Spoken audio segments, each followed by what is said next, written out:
Game two, and we're excited to continue our growth, continue developing. I thought the first night I was really proud of our guys. I thought our attention to scouting report, our attention to detail was very good, and I thought we played really hard. I thought we were really solid on the defensive end. We've got to continue to grow in that area. We've got to continue to keep making strides there. Only thing I was a little disappointed in were a couple threes late, which were a little soft and unguarded. But our motto is contest every two, contest every shot, make them force and make them take hard twos. And I thought for the most part we did that. Obviously getting off to a great start.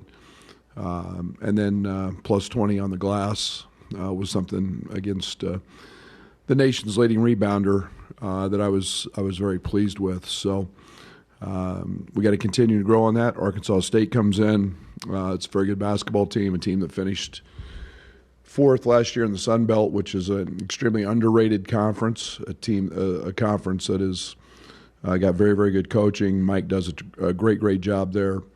And you add to them Desi Sills, who's a player from Arkansas who had multiple 20-point games last year, a guy who's a legit high major talent, and a guy who can go get baskets with the best of them. So very, very good team. They're great in transition.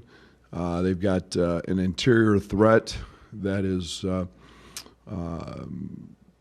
capable of being the league MVP. Very bouncy, 6'7", 6'8", 250 pounds, scores it, finishes everything at the rim. He's got great touch. So this is a basketball team that, again, will play fast. They'll throw a lot of defenses at us. We'll see pressure. We'll see, they've played zone in the past. They've played multiple presses. But again, it will be very similar to Jackson State. They love to get out in the passing lanes, deny, be very aggressive. They gamble. They try to get steals so they can get out in the open court. But a good basketball team, three great guards who are all very capable. They're big, strong, 6'2", 200-pound type guards. And they're really going to challenge us and our principles on the defensive end. Excuse me.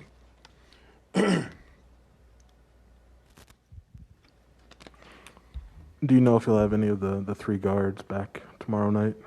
To be determined. We know Kofi's out. The rest we don't. I guess just with Arkansas State, how similar is Norshad Omier to maybe Javius McInnes? I just know they're both good rebounders, similar size. But. Yeah, I think he's a little bit bigger, and I think he's a little more skilled. Their athleticism is very, very similar. McInnes was really long and thick through his upper body. This young man's very similar to that, but I think scores it a little in a few more ways than maybe McInnes did. So, but very similar in body build and athleticism.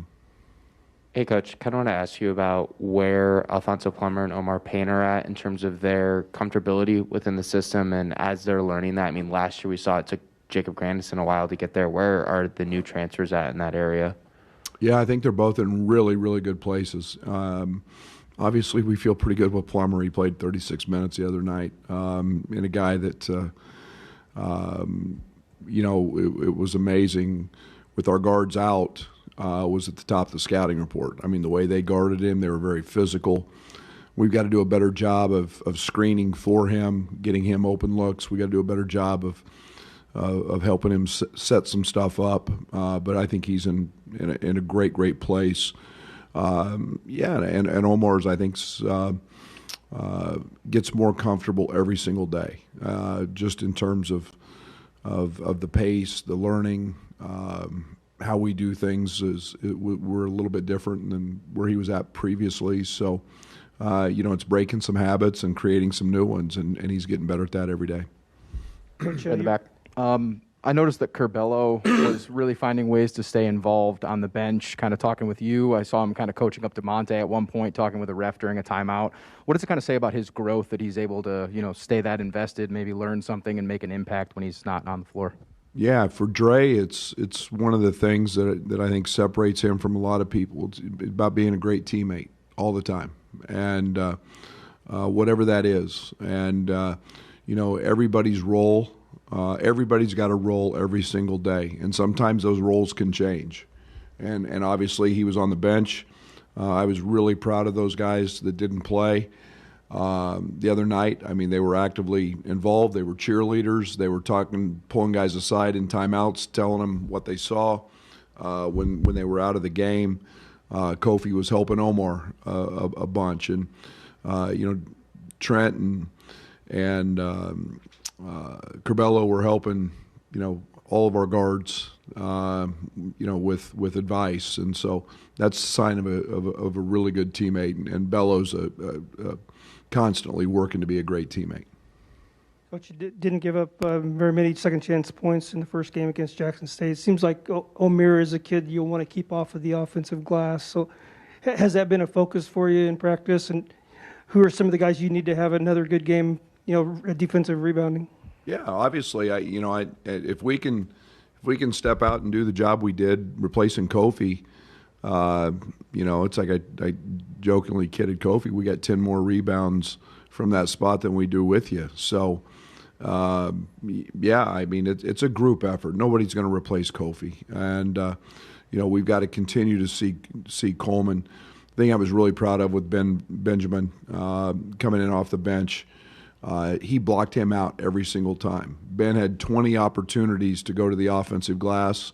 He went 20 times. And if you're getting a fourth of your offensive rebounds back, that's really good. But he's assignment sound. Omar did a great job as well. But good rebounders find rebounds, and the ball finds them. And we got to do that again tomorrow night. And you're talking about a guy that's 4+ rebounds a game on the offensive glass, and those are a lot of possessions. So we got to limit those. Brad, what are you learning about your team right now when your guys are out, both in practice and in games? A lot, and it's a give and take, Brett, because I think there's some parts of me that are uncomfortable. Because you want to live your life in that rut. You want to see that. You want to know exactly what you've got every day. You want to know how you get better. We don't have a lot of those pieces, and just in an example of Kofi, I mean, he's such a priority on the offensive end. Not having Curbelo, not having Trent, those guys are top priorities, and other guys are having to step up. So we've got to find ways to win.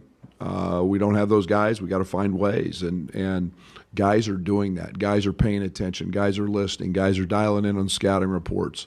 We found out Plummer can really handle the ball and make some plays that maybe we didn't think a week ago he could. Jacob Grandison's turning into a legitimate, really, really, really good player. You score 20 a night, and the way he did it was all varieties of ways. You got to like that. DeMonte, versatility, who stepped into the point guard spot. Hey, we're learning a lot. We're learning a lot, and I like what we're learning, and yet you want to find a comfort zone at some point. What are the steps for Andre to be available, and where's he at in the process of coming back? There's a lengthy process of interaction of how much they can do day by day to continue to get through it. It's based on stuff I don't even know in terms of the computer test and how you score, and then that sets a process in place, and so he's continuing through that process, and until the final tally's done, I guess, and they tell us where he's at, he's good, he's cleared through it. He's just going through all those processes. With Alfonso, I mean, talk after the second exhibition, just challenging him defensively, and I mean, having to do probably a lot more and not just be a shooter. against Jackson State, just what did you think of his overall game where he rebounded, had 3 assists, 3 steals? So much better. So much better. And again, we've really challenged him. Chester and Tim have done a great job of just really hounding him every day in practice, every play in practice, on the defensive side, and not relaxing. He had one relaxed play where he got beat on a back cut, and they scored a layup. But 3 steals, he was in the gaps, he had active hands, he was attentive, he was, in a game that didn't see a lot of opportunities for him. We actually tried to run a lot to him, and they actually did a pretty good job of guarding some of the actions that we had for him. But he stayed very focused, and again, late in that middle of the second half, we put the ball in his hands. He made a lot of great plays, and so I'm really pleased with his growth on both ends. Desi's Sills had a really good game in their opener, 21 points. So what kind of game does he have, and what are some skills that he has that it might give you some challenges defensively? Yeah, he's a bucket getter. I mean, he's a guy that scores it at all 3 levels. He's a guy that can really shoot it. He can get going, but really loves to drive it. He's a strong kid. He's got the ability to get downhill. He's got a good little pull-up game, good little float game. You go into SEC games and score 20 plus, you're a good player and have the ability to put the ball in the basket. And he's obviously at the top of the food chain for them in terms of scoring and getting shots, and they run actions to him and put him in a lot of actions. So the first thing we have to do with him is make his shots hard, keep him out of transition, because he's really electric in the open court. Coach, Omar can obviously jump through the roof. He's got really long arms, and those are great tools for rebounding, but you also need to be effective at tracking the ball in the air. Where's he at in that part of his game right now? Yeah, I think it's pretty unique that he's a great leaper in space, and yet when you're guarding interior players, especially on the block, you're not in space, you're in traffic. And you're hitting people, and people are hitting you, and I think that's an area that he's grown in, where he's getting more comfortable. Hey, let me go block this guy out, and then go get a rebound, not just flying in from the perimeter, and being able to jump over the rim and snatch a rebound. There's 2 different styles of doing that, and a lot of the interior play that we've seen here early has been. Guys around the block and guys staying close to home. Tomorrow night will be no different. So he's going to have to hit, and he's going to have to make contact, and then sometimes there's a second jump involved, and he's got to be really good at just chasing those balls, and he's getting better at it. Hey, Coach. With Coleman Hawkins, I know I've seen him get the ball in the post just a few times so far. Not sure how good he is at that. I was wondering if you see that as a strength of his, and if that's something you guys would go back to more. Absolutely, he's a good low post player. He's a good scorer down there. He can use either hand. He's got great jump hooks. He's got a really good fadeaway. He's got a little step back fadeaway that I'm really comfortable with him shooting. When we get back to our full arsenal, that's going to be a really good option for us. We've got Coleman playing a lot of places. He was backup point the other night. So we've got him handling the ball. We've got him doing a lot of things based on our situation and our circumstances currently. So but yeah, he can really score down there. What more can you do defensively, or maybe what can you do differently with Omar and Coleman's length? Because I think they swatted 4 total. Yeah, and that's an area we want to continue to grow at. The thing I liked about their block shots was that they came from the weak side. They came from not just the guy they guarded, and they didn't come in ball screens. And we didn't see a ton of ball screens in the other night. We'll see a few more of those ball screen actions. But they're getting to the ball, and they're pursuing the ball, and those are coming from weak side help when guys don't see them. We're continuing to get better at that, and that's something both those guys are elite at. sometimes there's a backstory for why you schedule particular teams in the off season, like coaches are friends and want to have dinner together. Is there any backstory for Arkansas State? Well, I've known Mike for a long time. Mike's a Florida guy that I got to know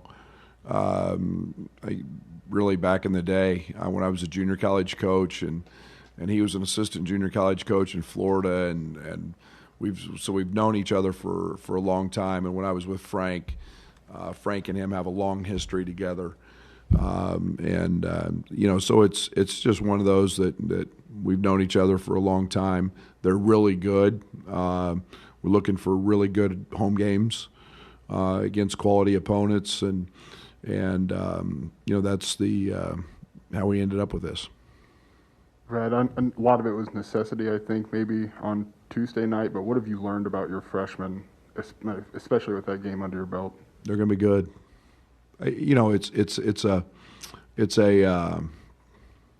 It's not easy doing what we're asking them to do, and we're a good basketball team. Come in and play every day.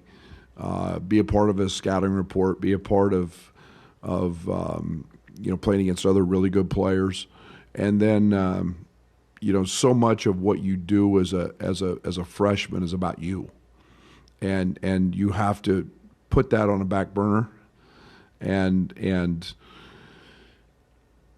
get involved with being a great teammate, being a part of something, and it's not easy because everything they're doing has got their heads spinning. And from going to college for the first time to new classes, to new friends, to a new coach, to a new system, to a new level, everything's new. And these guys work. They put in a ton of time. They get better every day.